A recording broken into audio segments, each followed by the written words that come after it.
بسم الله الرحمن الرحيم الحمد لله رب العالمين والصلاة والسلام على أشرف الأنبياء والمرسلين نبينا محمد وعلى آله وصحبه أجمعين اللهم علمنا ما ينفعنا وبارك لنا فيما علمتنا وزدنا علما وعملا يا كريم اللهم لا علم لنا إلا ما علمتنا إنك أنت العليم الحكيم اللهم تقبل منا إنك أنت السميع العليم وتب علينا إنك أنت التواب الرحيم اللهم إنك عفو تحب العفو فاعف عنا اللهم إنك عفو تحب العفو فاعف عنا اللهم إنك عفو تحب العفو فاعف عنا.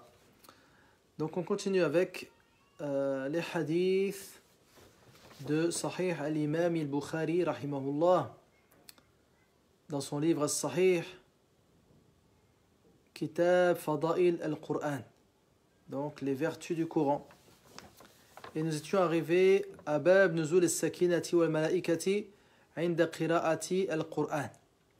Donc la descente de al-Sakina, la quiétude et des anges lors de la lecture du Coran. وقال الليث حدثني يزيد بن الهاد عن محمد بن إبراهيم عن أسيد بن حضير قال بينما هو يقرأ من الليل سورة البقرة وفرسه مربوطة عنده إذ جالت الفرس فسكتت فقرأ جالت الفرس فسكتت الفرس ثم قرأ فجالت الفرس فانصرف وكان ابنه يحيى قريبا منها فأشفق أن تصيبه فلما اجتره رفع رأسه إلى السماء حتى ما يراها فلما أصبح حدث النبي صلى الله عليه وسلم فقال اقرأ يا ابن حضير اقرأ يا ابن حضير قال فأشفقت يا رسول الله أن تطأ يحيى وكان منها قريبا فرفعت رأسي فانصرفت إليه فرفعت رأسي إلى السماء فإذا مثل الظلة فيها أمثال المصابيح فخرجت حتى لا أراها أو فخرجت حتى لا أراها قال وتدري ما ذاك قال لا قال تلك الملائكة دنت لصوتك ولو قرأت لأصبحت ينظر الناس إليها لا تتوارى منهم قال ابن الهاد وحدثني هذا الحديث عبد الله بن خباب عن أبي سعيد الخدري عن أسيد بن حضير. Donc la descente de la quiétude et des anges lors de la lecture du Coran. Usayd ibn Hudayr radiyallahu an, il nous dit alors que j'étais en train de prier la nuit, en train de réciter Surat al-Baqarah, il y avait à côté de moi mon cheval attaché. Et à un moment, le cheval s'est mis à s'exciter, jalatil faras. Et je me suis tu et le cheval s'est calmé.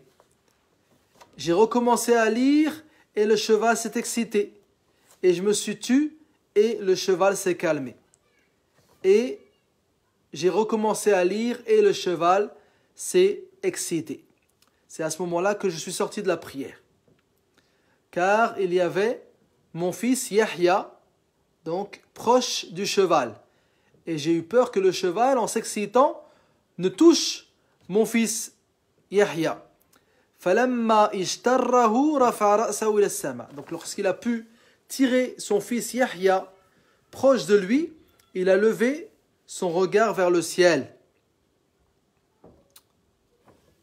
Le lendemain matin, il est parti voir le prophète sallallahu alayhi wa sallam. Donc les compagnons radiyallahu anhum, ils avaient souvent pour habitude d'aller raconter au prophète sallallahu alayhi wa sallam ce qui leur arrivait, afin que le prophète sallallahu alayhi wa sallam approuve cela ou bien corrige cela.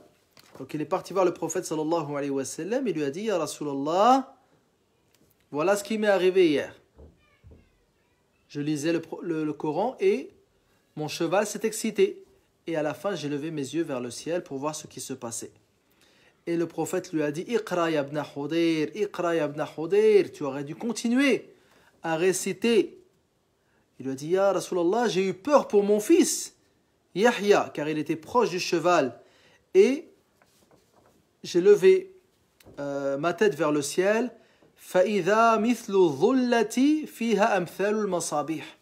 Il a dit, j'ai vu dans le ciel comme une sorte de dhulla, une sorte de parasol dans lequel il y avait des lampes, des sortes de lampes, des sortes de lumières.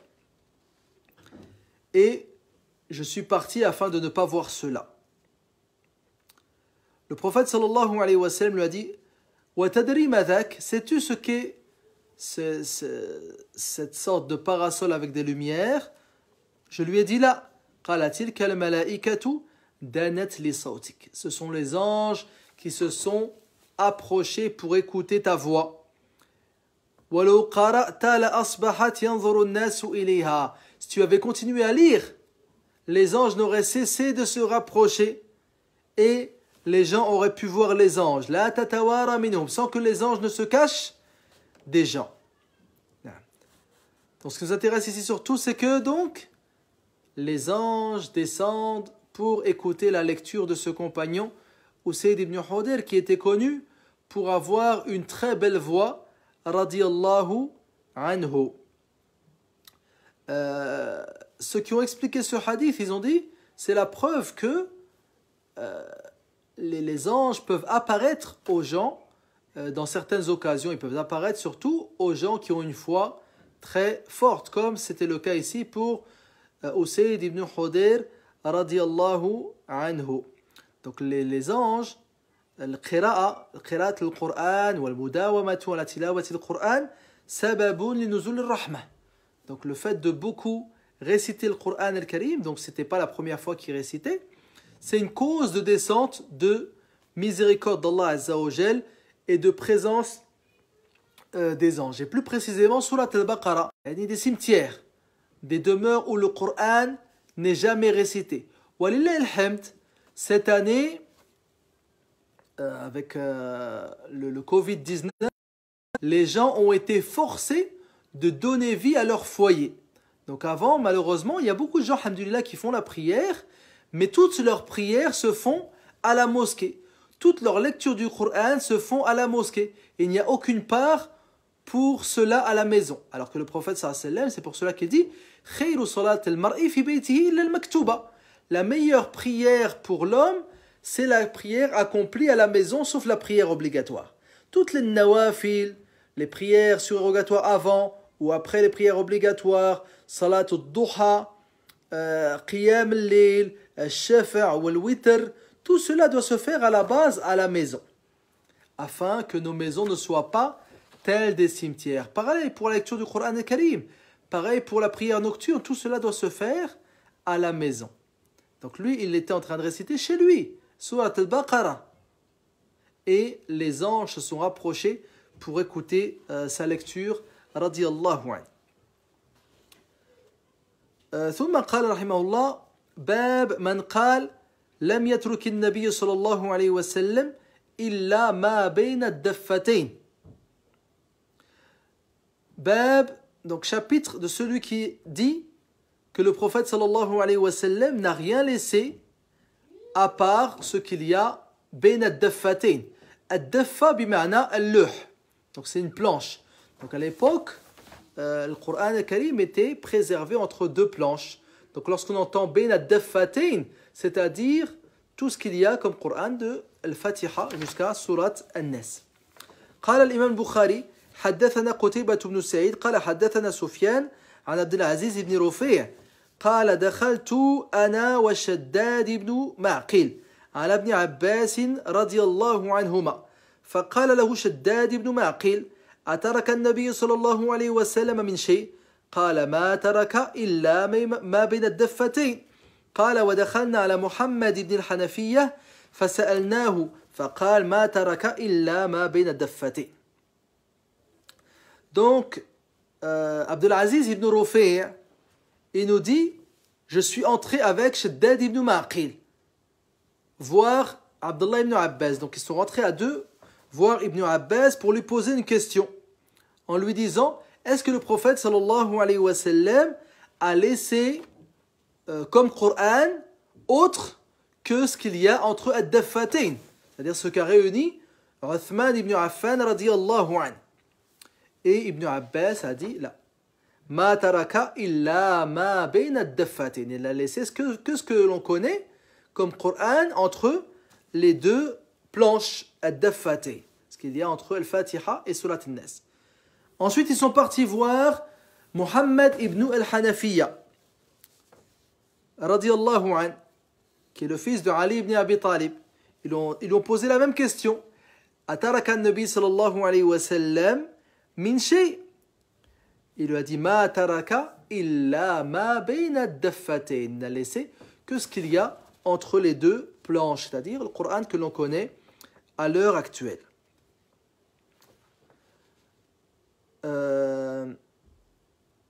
Donc ça ne veut pas dire que le prophète sallallahu alayhi wa sallam, le Coran était réuni à son époque, parce qu'on a pu voir que le Coran, jusqu'à la mort du prophète sallallahu alayhi wa sallam, n'était pas réuni et compilé. Il avait été écrit certes devant lui, alayhi salatu wa salam, sur des os, sur des feuilles de palmiers, sur des pierres, etc. Mais il n'a été réuni qu'à l'époque de Abu Bakr as-Siddiq, comme on l'a vu dans des hadiths précédents, après la bataille de Al-Yamama, et ensuite à l'époque de Uthman ibn Affan radiyallahu anhu. Donc le Coran a été révélé au prophète sallallahu alayhi wa sallam du début jusqu'à la fin, écrit de son vivant alayhi salatu wa salam, mais non compilé. Donc ce qui nous intéresse ici, pourquoi l'imam al-Bukhari rahimahullah, il nous cite ce hadith? Car certains ont prétendu que beaucoup de Coran al-Karim a disparu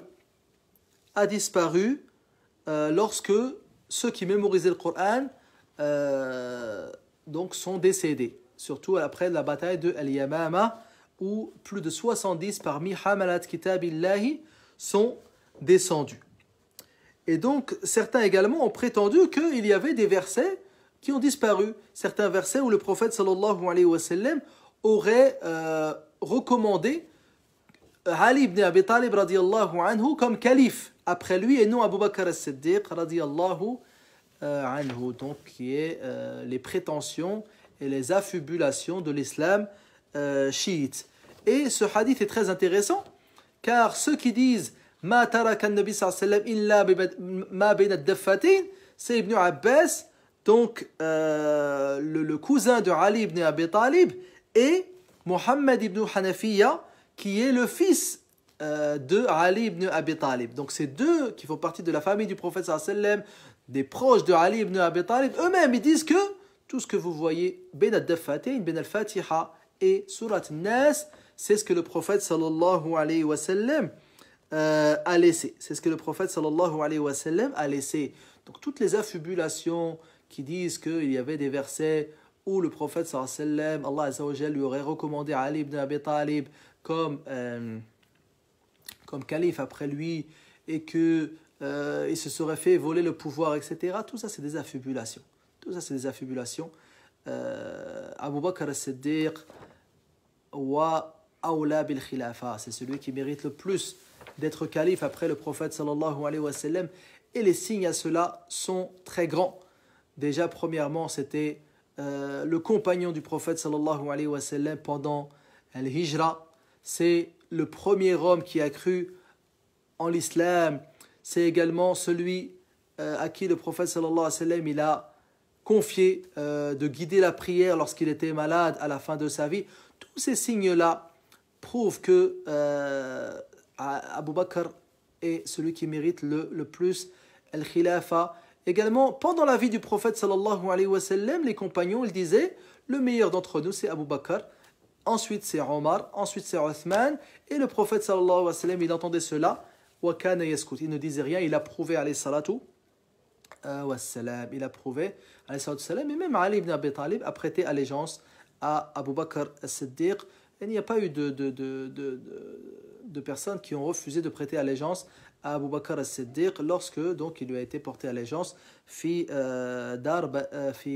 saqifati bani Sa'ida.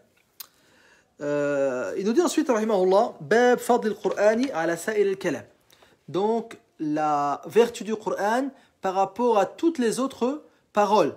Donc quelle est la valeur du Coran al-Karim par rapport à toutes les autres paroles. Donc il est rapporté dans Sunan at-Tirmidhi avec une chaîne de transmission faible, mais le sens de ce hadith est vrai. Le prophète sallallahu alayhi wa sallam dit Fadlu kalamillahi ala sa'ir al-kalam ka fadlillahi ala khalqi. Donc la valeur de la parole d'Allah Azza wa Jal par rapport aux autres paroles, la parole des gens, c'est la même valeur qu'a Allah Azza wa Jal par rapport à sa créature. C'est incomparable. On ne peut comparer la parole d'Allah Azza wa Jal dans son livre Al-Qur'an avec n'importe quelle parole, même avec le hadith du prophète sallallahu alayhi wa sallam. Car la parole d'Allah Azza wa Jal, c'est la parole du Créateur. Et toutes les autres paroles sont la parole des créatures. Donc même les plus beaux versets de poésie, même les paroles les plus éloquentes sont incomparables avec le livre d'Allah subhanahu wa ta'ala. Fadlu kalamillahi ala sa'ir al-kalam ka fadlillahi ala khalqih. Ka fadlillahi ala khalqih.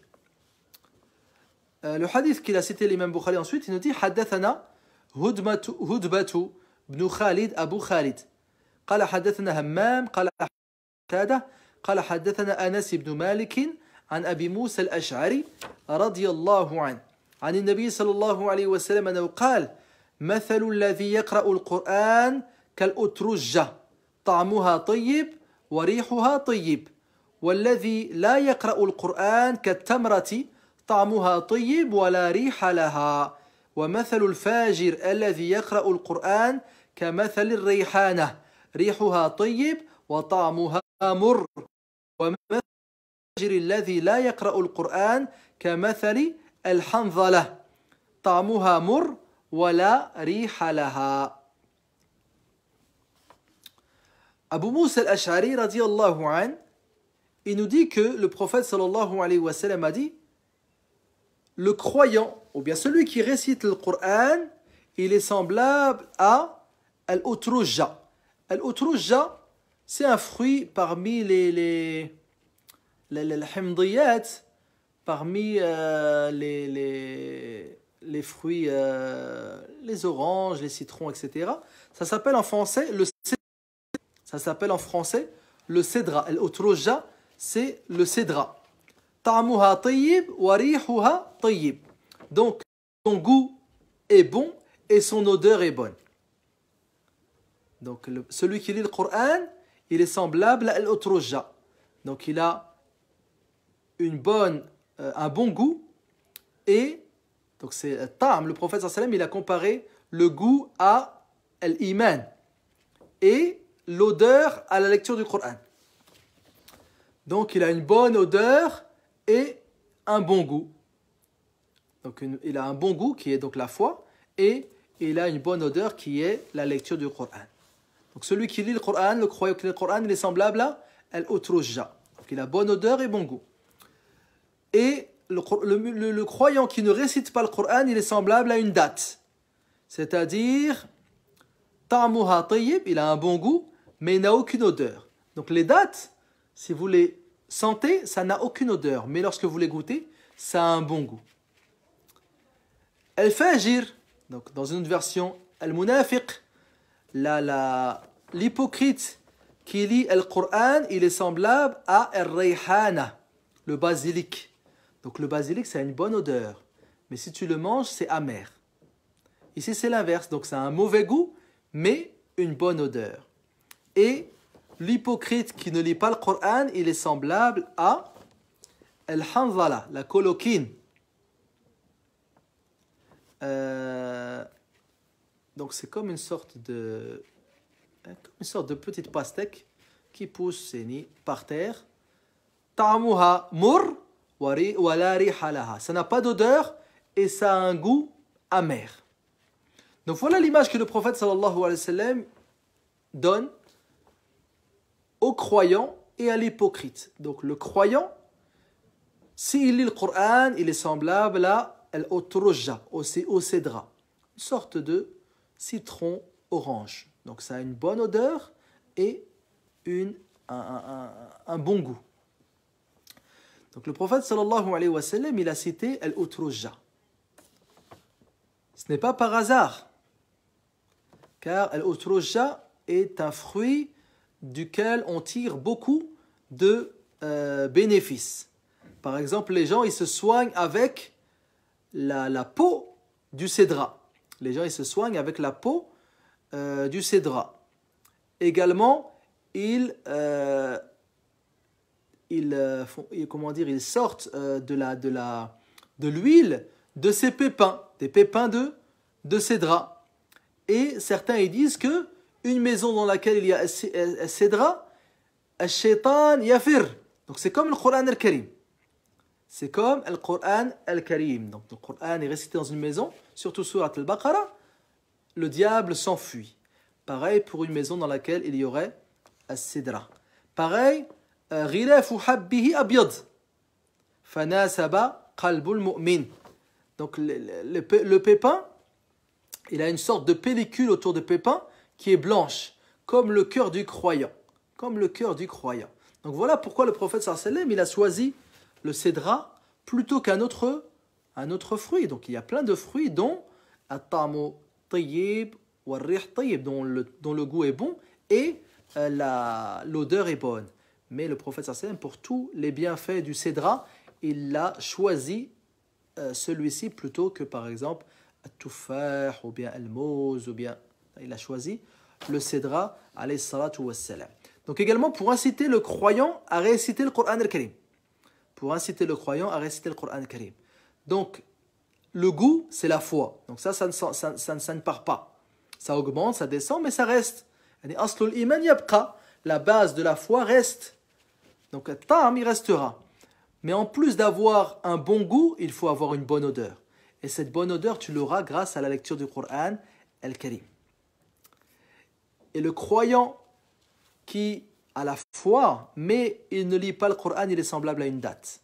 Il est semblable à une date. C'est-à-dire, il a un bon goût, il a une bonne foi, il a un bon fond, la base de la foi, mais malheureusement, il n'a pas de bonne odeur. Comme une date. Une date, ça n'a aucune odeur. Al-Fajir, l'hypocrite, donc l'hypocrite qui malgré cela lit le Coran, donc lui, il aura une bonne odeur, mais rien dans le fond. C'est-à-dire le basilic et toutes les herbes odorisantes, donc elles ont une bonne odeur, que ce soit la coriandre, que ce soit le basilic, que ce soit le persil, ça a une bonne odeur lorsqu'il le sent. Mais tu ne peux pas le manger, c'est amer. Donc pareil pour l'hypocrite qui lirait le Coran al-Karim. Cela n'aurait aucun impact. Ce serait qu'une bonne odeur, mais le goût est mauvais et amer. Et le pire, c'est l'hypocrite qui n'est pas le Coran al-Karim. Donc lui, il est semblable à al-Hanzala. Il est semblable à al-Hanzala. Donc, aucune odeur et a un goût amer. Le hadith qui suit, حدثنا مسدد عن يحيى عن سفيان قال حدثنا عبد الله بن دينار قال سمعت ابن عمر رضي الله عنهما عن النبي صلى الله عليه وسلم أنه قال إنما أجلكم في أجل من خلا من الأمم كما بين صلاة العصر ومغرب الشمس ومثلكم ومثل اليهود والنصارى كمثل رجل استعمل عمالا فقال من يعمل لي إلى نصف النهار على قيراط فعملت اليهود فقال من يعمل لي من نصف النهار إلى العصر على قيراط فعملت النصارى ثم أنتم تعملون من العصر إلى المغرب بقيراطين قيراطين قالوا نحن أكثر عملا وأقل عطاء قال هل ظلمتكم من حقكم قالوا لا قال فذاك فضلي أوتيه من أشاء. Donc le hadith précédent, donc par rapport à la parole d'Allah Azza wa Jal, ça te permet d'avoir une bonne odeur. Et cela, tu ne l'obtiendras qu'avec le livre d'Allah Azza wa Jal. Devenir comme al-utrujja, devenir comme al-utrujja, comme le cédra, grâce à la parole d'Allah subhanahu wa ta'ala. Sinon, tu resteras simplement avec at-ta'am at-tayyib, le bon goût, mais tu n'auras jamais l'alliance entre l'odeur et le goût. Le hadith qui suit, hadith Ibn Omar, radiyallahu anhuma, le prophète sallallahu alayhi wa sallam, il nous dit votre durée d'existence, les musulmans, par rapport aux nations qui vous ont précédés, c'est comme de Salat al-Asr à Salat al-Maghrib. De Salat al-Asr jusqu'à Salat al-Maghrib. Et les nations, ou bien les juifs et les chrétiens qui vous ont précédés, sont comme un homme qui aurait employé des ouvriers. Et il aurait dit qui, donc dès le lever du jour, qui veut travailler donc jusqu'à la moitié du jour. Donc du lever du soleil jusqu'à la moitié du jour, jusqu'à Salat al-Dhuhr, pour gagner un qirat. Pour gagner un qirat, donc une somme d'argent à la kullé, pour gagner un qirat. Les juifs, ils ont dit, on va travailler. Et ensuite, après avoir travaillé, on leur a donné chacun un qirat. Et ensuite, on a dit qui travaille donc du Dhuhr jusqu'à l'Asr.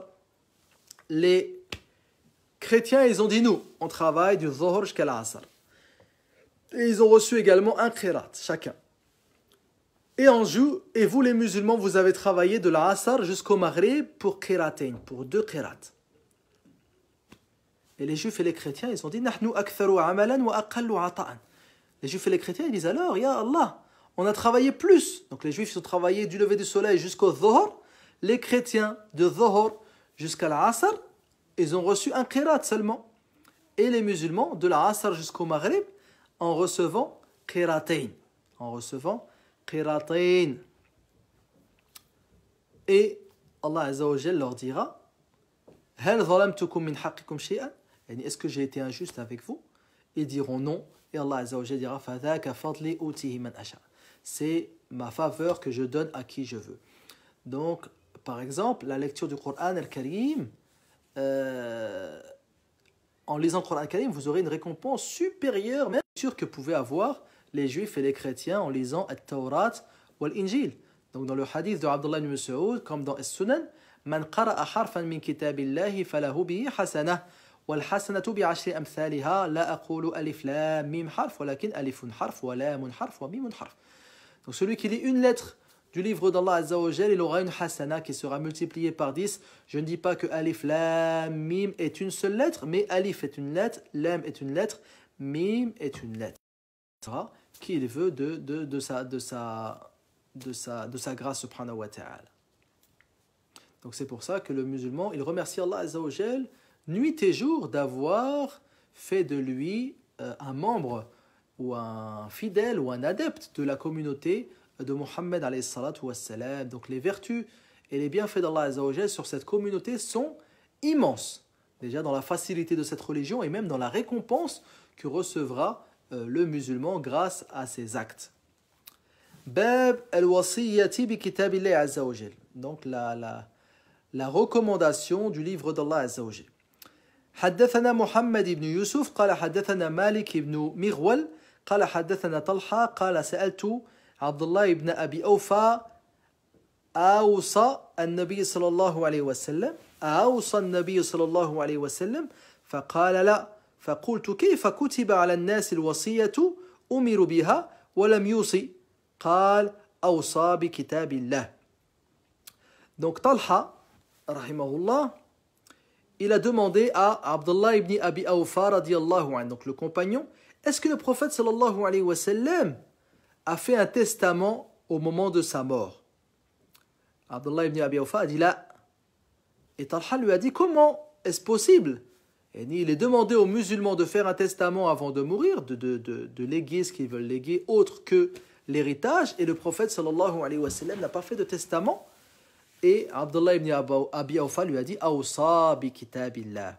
Donc le seul testament, la seule recommandation qu'a faite le prophète sallallahu alayhi wa sallam, c'est que l'on s'attache au livre d'Allah azza wa jalla. Donc le prophète sallallahu alayhi wa sallam n'a pas fait de testament. Pourquoi? Parce que tout ce qu'il a laissé comme bien, ça part en sadaqa. Le prophète sallallahu alayhi wa sallam nous dit Nahnu ma'ashir al-anbiya la nurath ma taraknahu sadaqa. Et dit, nous les prophètes, tout ce qu'on a laissé, personne n'hérite de nous.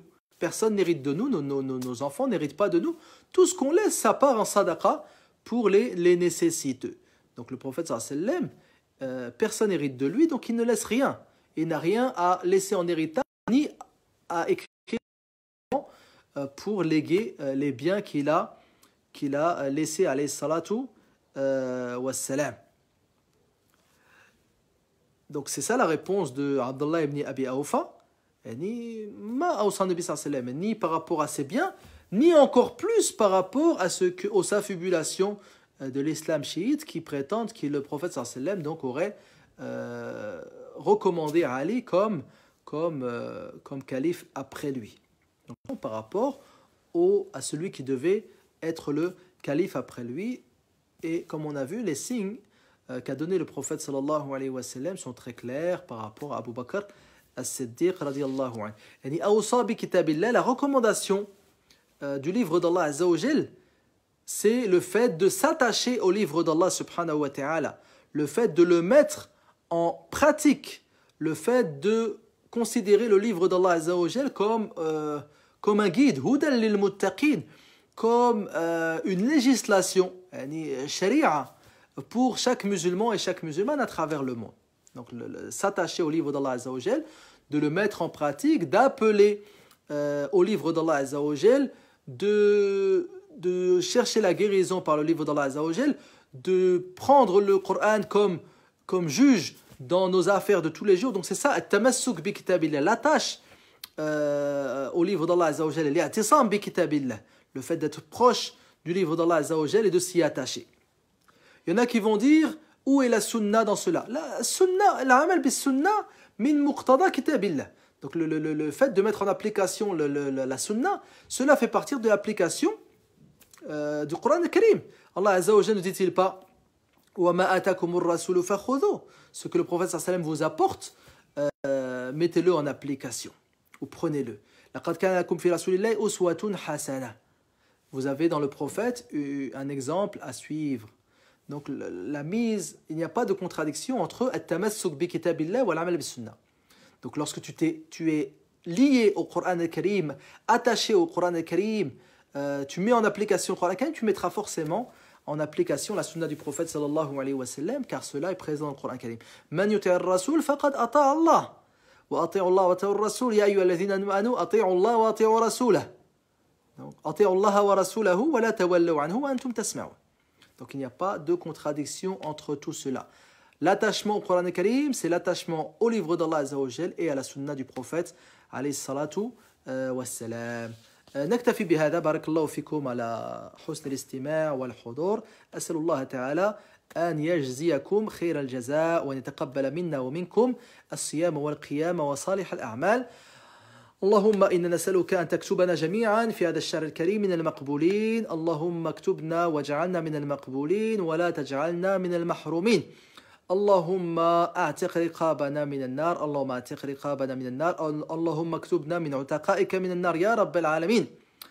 اللهم إنا نسألك الهدى والتقى والعفاف والغنى. اللهم أرنا الحق حقا وارزقنا اتباعه وأرنا الباطل باطلا وارزقنا اجتنابه بعفوك وكرمك يا أرحم الراحمين.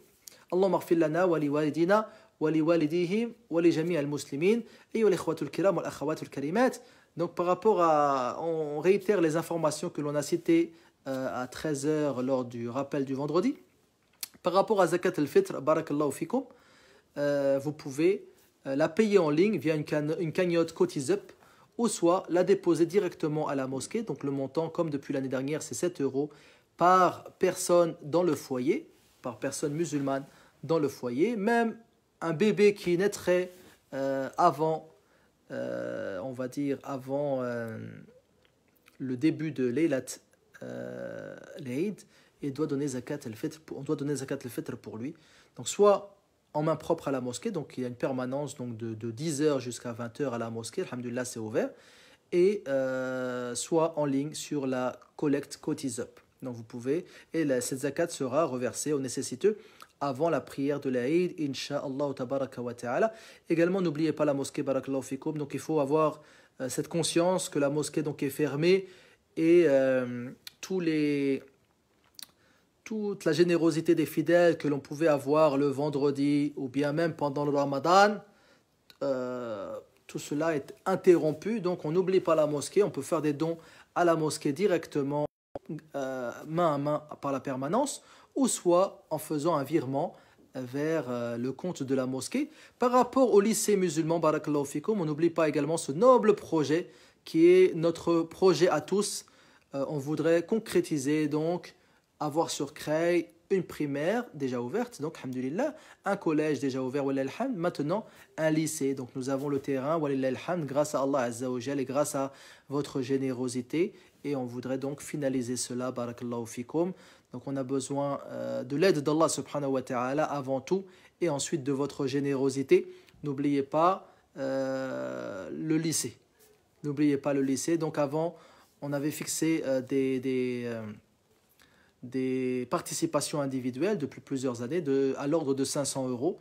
Donc ça permet justement de faire avancer assez rapidement le projet. Donc on essaie de rester à ce niveau-là. Donc on accepte, alhamdulillah, toutes les participations, même minimes, alhamdulillah. Tout cela n'est jamais perdu auprès d'Allah Azza wa Jal, mais on aimerait rester au niveau de 500 euros par personne afin que le projet avance assez rapidement. Barakallahu fikum, taqabbal Allahu minna wa minkum الصيام والقيام والصدقات وجميع الأعمال الصالحات بارك الله فيكم اللهم صل وسلم وبارك على عبدك ورسولك محمد وعلى آله وصحبه أجمعين سبحانك اللهم وبحمدك أشهد أن لا إله إلا أنت أستغفرك وأتوب إليك والسلام عليكم ورحمة الله وبركاته.